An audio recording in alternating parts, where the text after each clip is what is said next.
Hey everybody, we're back to do our Halloween special tonight. We did this last year, had a lot of fun with it, so we had to make sure we brought it back again this year. Everyone that watches the channel knows that this is my least favorite time of the year because I don't do anything scary. Um, so we had to do this one for the people in the group that actually enjoy this sort of thing, and then two for everyone to get a good laugh out of me being freaked out by some stuff. Um, but yeah, we have the esteemed privilege of having Cromudgeon with us, or I guess you go by Crow on your channel. Yeah, But usually. either one's fine. But yeah, so Crow, he does a really really good horror channel called Cromudgeon on YouTube. So please, we'll obviously link him. It's significantly better than ours in terms of viewership and subscribers and such. So we'll give credit where it's due at least. But yeah, he's back with us again this year. We had a lot of fun with that. This is definitely more his lane than anybody's. So, and then we've also got he gets a little touchy about this, but his nickname on the channel is the Samartian because of a typo that we had when we had him on one time. But he likes Samaritan, so we'll be sure to call him the opposite since it irritates him. So, but he's joining us tonight to talk through some of this stuff. Don't worry, I have some ways to irritate you during the chat, but we'll digress. Yeah. But yeah, so we got a couple different things we're going to do. We got a fun segment coming up after this one, but we're actually starting out with this was an idea of the Samartians to kind of to take a well-known horror movie or just one that we wanted to specifically single out and kind of discuss it and review it, kind of break it down like we normally do on this channel. And so we've all watched the 1978 version of Invasion of the Body Snatchers, and so that's what we're going to talk about today.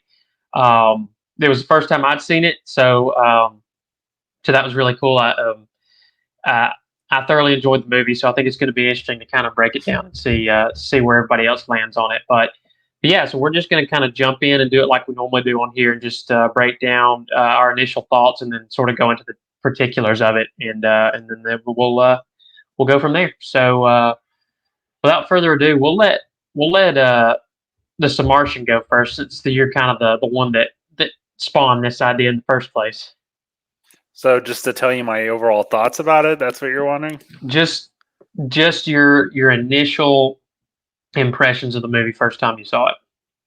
So when I first saw it, it was a few years ago. I think the Critical Drinker brought it up, and I thought, yeah, okay. He was describing that it was not so much like focused on gore; it was more about like paranoia, and there was a little bit of body horror element to it. It piqued my interest, and so I watched it.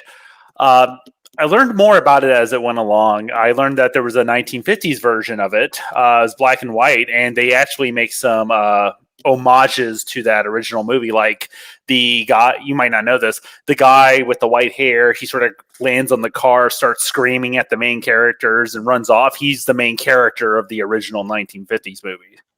Oh, interesting. Yeah, cool. And if I remember correctly, the cab driver that was trying to abduct the two main characters was the director of the original film. Yeah, that's really cool. Interesting. Yeah, but anyways, more about the general purpose of the movie. I really liked it. I was very impressed with the world building concept of it. What I mean is like the whole show don't tell kind of thing. If you just look at it, it just looks like normal things are happening, but they actually do lay out what's happening and that the invasion is already among them, even though they haven't even begun to realize it yet. One of the things that when I saw it most recently last night, so you see the garbage trucks always in the background, and you see people dumping into that, which obviously would be completely common, especially in a bigger city like San Francisco. But that's them throwing away the old bodies, the original people. Like they decay into like this moss, stringy substance sort of thing. Yeah, yeah. It's like all over the city. That's one of the freakiest things to me is that like once you start noticing that, it's like everywhere. Yeah. Oh yeah, and one of I lived in San Francisco for a brief period of time, and I thought that was a very good choice of location because it was weird when I was there, and it was weird even back during the 60s and 70s. Yeah, because it's so weird, people just sort of dismiss things that are happening, even though you could kind of see if you rewatch it. Yeah, like that's the invasion kind of stuff happening. People acting weird. Yeah, that's the Body Snatchers just starting to replace everyone. While if you were just living in San Francisco, you would just think, oh, that's just weird San Franciscan people being weird. Yeah.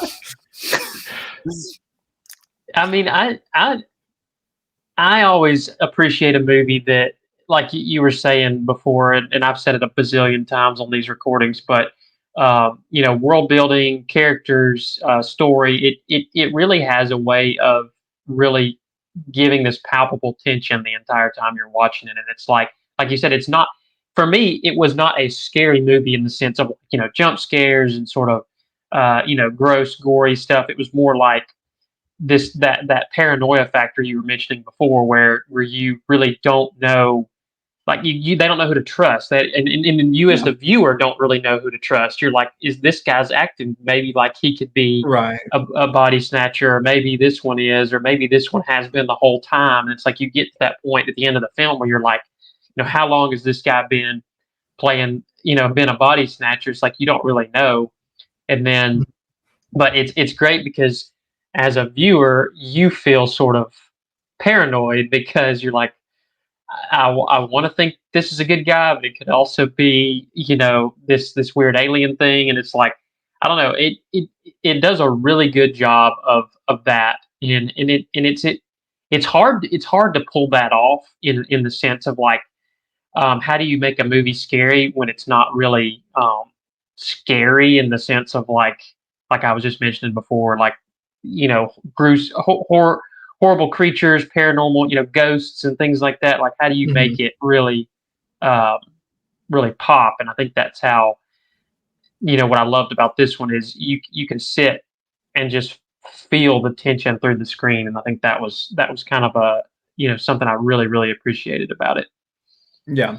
Well, I mean, I think that's ultimately like, it's riding under restraint, because at no point is the goal of the body snatchers to kill them. It's to use them in some way, that,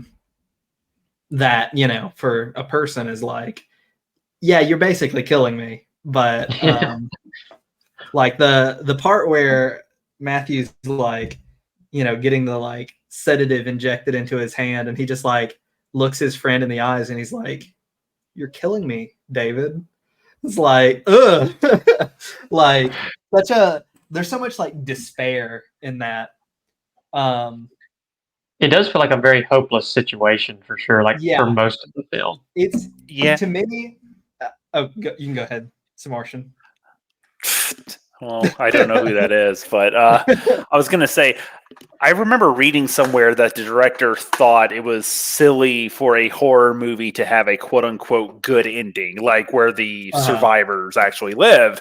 And yeah, there's a lot of truth to that. At the end of the story, like, you don't know how they're really going to solve this. Like, they've been dwindled down, even if the twist at the end didn't happen. Okay, they've already effectively taken over the entire city. You don't even know if they've taken over the entire world. So, yeah, it's like, what do you do in that situation? So you really feel the hopelessness, and I think that really facilitates the horror aspect of it. Yeah, it's definitely like, it is a movie that I get pretty equal feelings of like being creeped out, but also just being like straight up depressed. Yeah, it does give the depressed feeling to it. It is very, very heavily like drawing its horror from that sense of hopelessness, and that there really is just no point at which it feels like you can see a path to how things get better. But yeah, I was thinking about that. I showed a friend a story that I had written a couple nights ago, and then was talking to him last night about how he was basically like, I think I've kind of basically he's like, I think I've kind of realized that some horror is just not for me because in some weird way I feel like humans kind of just naturally gravitate towards wanting like a satisfying ending. And he was like, I'll raise I my know hand that. on that one. Yeah, which the Doesn't story mean that I something showed can't be him. good. It just means Yeah. that I do gravitate more towards those and things. and in a weird way, I mean, I would still say that Invasion of the Body Snatchers had a satisfying ending. It's just, it's definitely not like a feel good ending. It is No. definitely like a feel bad ending, but it is very clear that it's the thing that everything in the story has been leading up to. I'd argue it's a better ending for that story. It's a more satisfying ending for that story than if they had figured out some way to turn everything around, because I think that would have just kind of been like it would have come out of nowhere, if that makes sense. Yeah, I mean, when I would think about the movie after I watched it, I was trying to like quantify and understand how do they function. Like, and maybe you could argue this is just bad writing, but I don't see a consistent way of how they're actually snatched. Like, I know they come from the pods. That I do dislike. I do dislike how soft they treat the rules for that. Yeah, I mean, to play devil's advocate for that, they might do that because that does add to the horror aspect of it. See, if you quantify something and you understand it, you can approach it and start trying to nullify or control it. Well, in a horror movie, you don't want to have that kind of feeling. You don't want to have it. You don't want your audience or the characters in the story, the protagonist, to have a sense of empowerment. If they do, then it stops being so much of a horror movie. It becomes more of a like survival kind of thing. I think that there's a nugget of truth in that. It is that, giving answers is not necessarily always the way to make a horror story better. The issue with Invasion of the Body Snatchers dealing, like the way it deals with that issue, is the fact that the story never treats it like it's supposed to be ambiguous. The story always treats it like you're supposed to understand what's happening. Like, it is definitely treated like the characters get how this works. They just don't tell you, because the characters are like, oh, well, I just got to make sure I don't fall asleep. And yeah, that's how I felt about it. Where it's like I feel like the characters know something I don't know. It's like that I should know, because it's not like like the Samartian was saying. It's not that you have to know everything, and I think a lot of times we get into that mode of it's like we have to know exactly how something works and this and that, because we live in a world of sequels and prequels and spinoffs and all this. But it's like I don't necessarily mind not knowing about it, but it's like I was confused as like, okay, and this was a conversation we had after I watched it. Is like, okay, do when the first time that the female character, I think Elizabeth is her name, whenever the first time her husband puts her to sleep or whatever he does, and then the main character goes in there to rescue her, and she's laying on the bed, and then he looks into the little whatever that little plant thing is there, little greenhouse thing, and she's laying in there.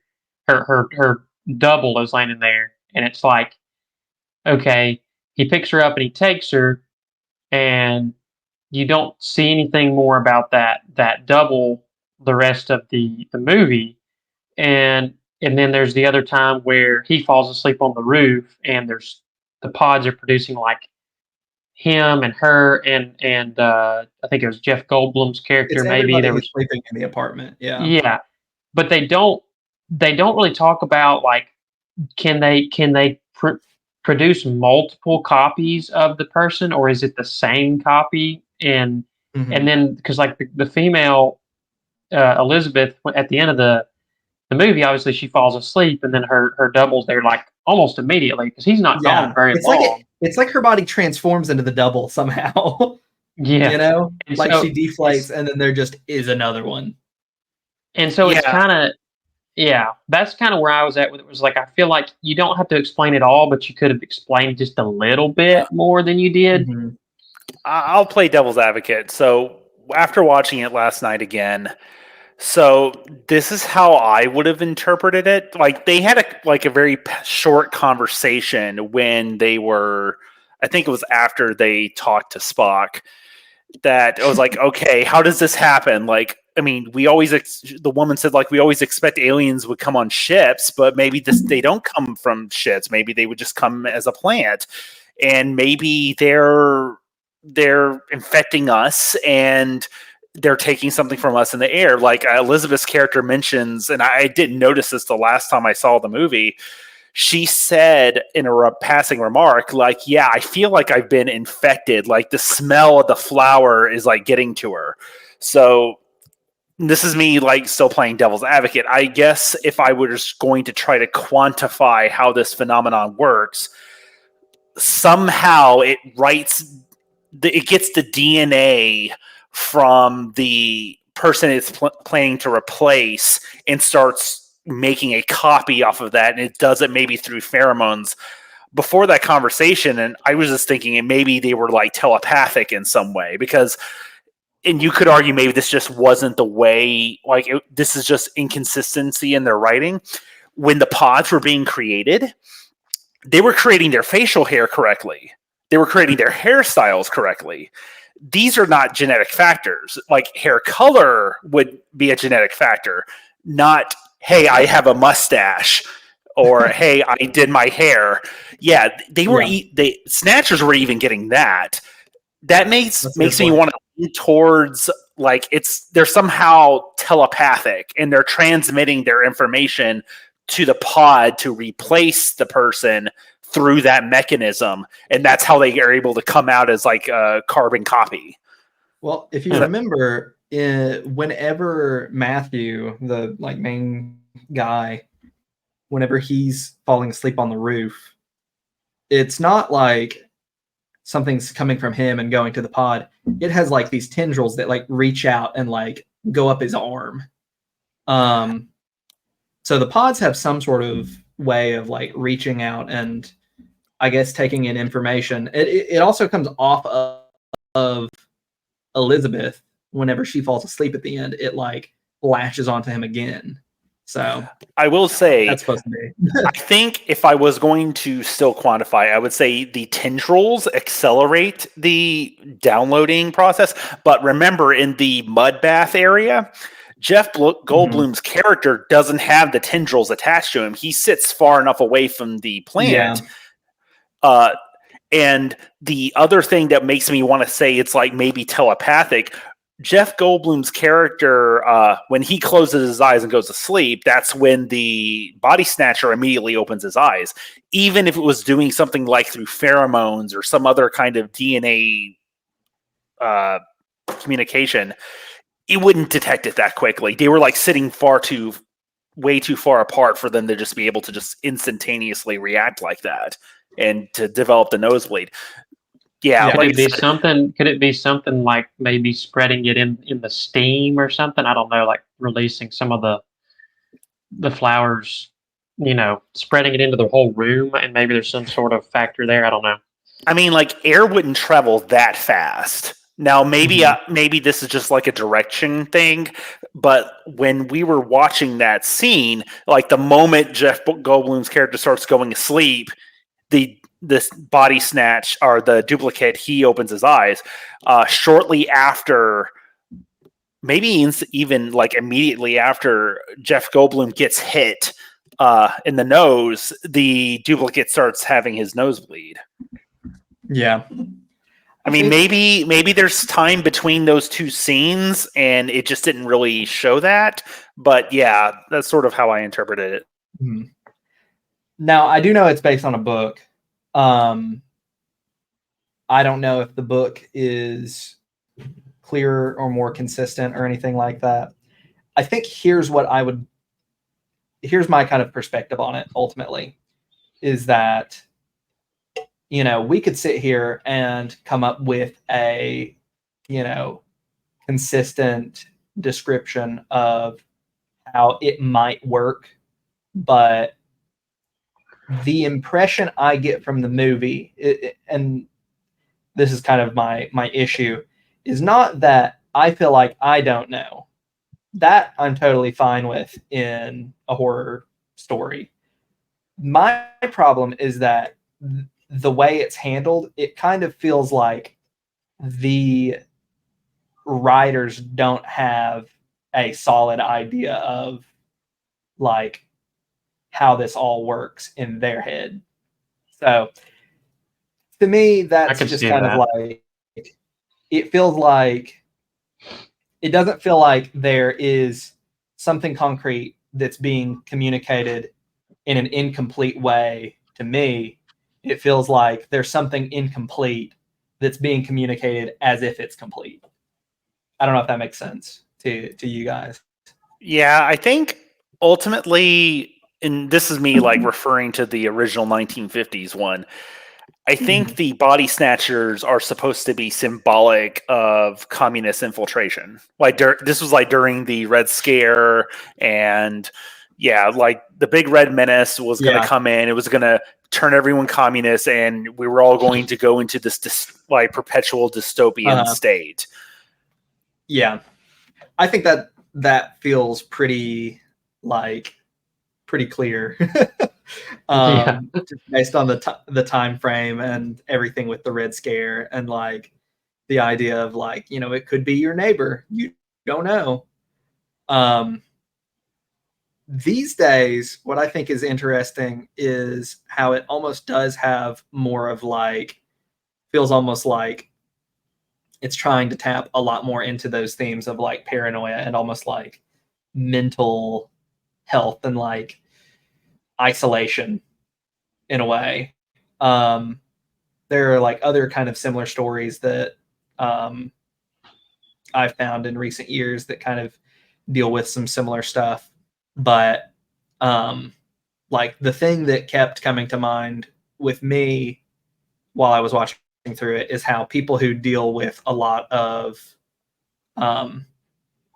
something that you can see it oftentimes with people who have certain mental disorders is, I think that it's a phenomenon called gang stalking, which is basically where somebody will become convinced that just like random people in the street are part of some sort of like organization or group that is out to get them and is watching them for some unknown reason. Maybe they think they know what the reason is, but the thing is that it's totally in their head. And so as I'm going through the movie, I'm like, whoa, this is kind of freaky, because there are people out there who, for them, this is like what their actual existence is like the fear and like the word we keep coming back to is paranoia. The fear and paranoia that these characters are feeling is like some people's actual lives. And I'm very glad I don't have to deal with that. Personally. It's also cool. This is a story element that I found kind of fascinating, but also somewhat. It's odd because you don't see a lot of stories set up this way. But what I found interesting that sort of plays into the paranoia factor, and also like there's times where Elizabeth's character is, because she's the first one that kind of starts to notice that something's up, and but they play that off as like there's clearly this sort of whether it's been fully carried out or not, there's sort of this affair going on between her and Matthew, the main character, and so they play that whole mental paranoia thing off as maybe it's just you feeling guilty for being cheating on your husband, or maybe it's just you're feeling like somebody's going to find out. So you're sort of in this, this state of that sort of, and then it plays really well with that idea of the body snatchers, and it's also just a weird dynamic to have like the two main characters being like not a couple but in love, and like it was a very weird dynamic in that sense of like, I don't know, you just don't see many movies set up that way, and it's I don't know, it played into the themes of the movie really nicely and added another layer, I think, to it. And that was something that came out of it thinking, I really have not seen many movies set up the protagonist that way, and it was very, very interesting. It's remarkable that they made them both as likable as they were with that setup. Yes, yes. I really liked Matthew's character. Well, Donald Sutherland's great. He's a great actor. Yeah. Oh man, did you like Spock? I mean, he's the best, man. What can you say about it? I mean, it's so silly. Like for this, this wasn't out of his wheelhouse because he plays a Vulcan. That's what he's commonly known for. He even wrote a book that said "I'm not Spock" because people just get like, "Hey, Spock," and then he plays and then he goes into this movie where he plays an emotionless alien. And just more of the same. Yeah, he got typecast, I guess. I do also really like, the thing that you were talking about of just like how all of every like weird thing that's going on does just get played off as like it's basically just like some super hardcore gaslighting. Like, just like, you sure you're like processing everything right? You're talking kind of crazy. Exactly. Yeah. Now, I mean, like he was trying to convince them that they all had the shared delusion with the bodies, and like I get like he's an alien and he's trying to like cover his people, but that isn't gonna fly. You're not gonna be able to convince 4 people that saw something that vividly and all saw the same thing. That no, none of you saw it. It was all a figment of your imagination. Yeah. Now, I mentioned before we started recording that I had the ending for the movie spoiled for me, like way before I ever watched it. One thing I did not have spoiled for me and was caught very off guard by was the man-faced dog.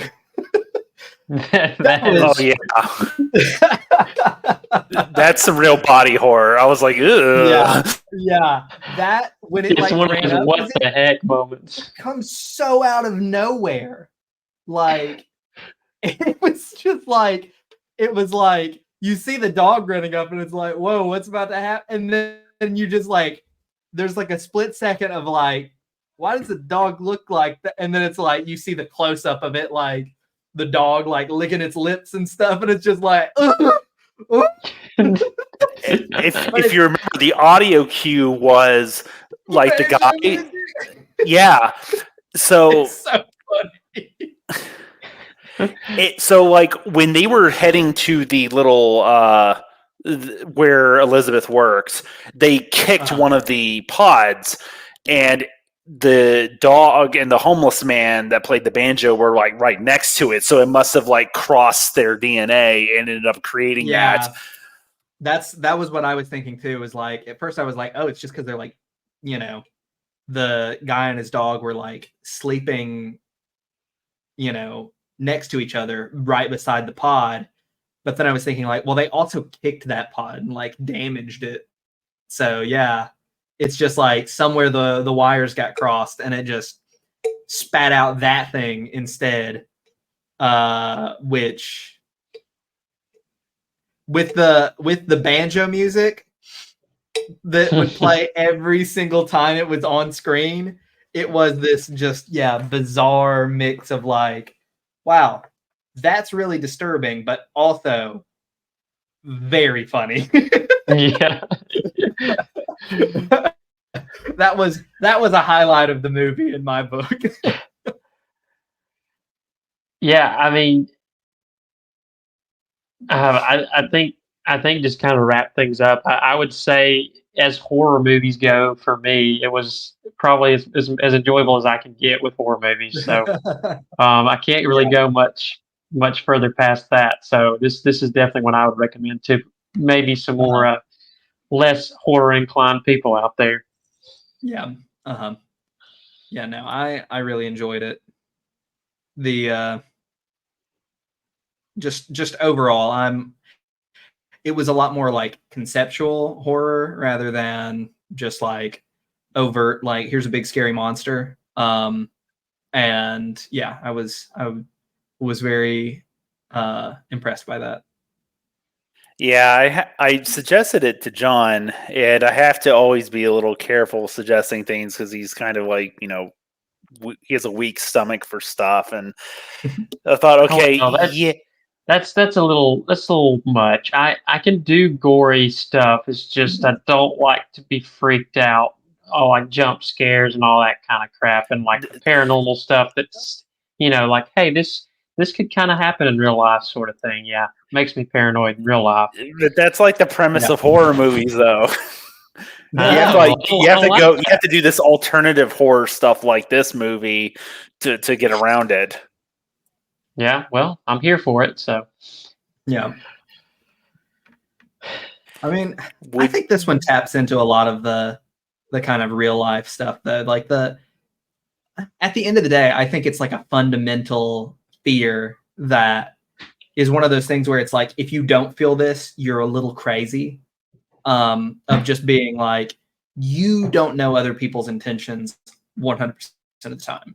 Like, you don't always know what other people are thinking, and you don't always know if other people are there to help you or if they're out to get you in some way. It's like, there really is nothing more ambiguous than another human mind. true. So I think that's part of what makes the movie work so much, is just because of the fact that it's like, it is handling day-to-day fears, something that is, going to sting for everybody, and examining it through this, very dramatic, exaggerated lens, creating a specific situation that takes this highly specific emotion and, magnifies it. And I think that's a big part of just like what I enjoy about horror to begin with, is how good it is at doing that. Yeah.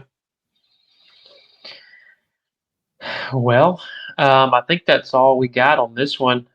We are about to jump over to our other one, but yeah, if you enjoyed this, please subscribe, like, comment, share. That's how we can continue to do what we do. This is something we do in our spare time. So, but Crow, thanks for joining us. We'll definitely Absolutely. have you on again Thanks for soon. inviting me again. And please check out the Crow Mudgeon channel. That if you're into horror, or even if you're not, just give it a look. He's got a lot of really good stuff. He puts a lot of really hard work into it. So please check him out, and I think you won't be disappointed. But and then, as always, the Samartian. Thank you for joining us. Um, and we will we'll see you guys next time.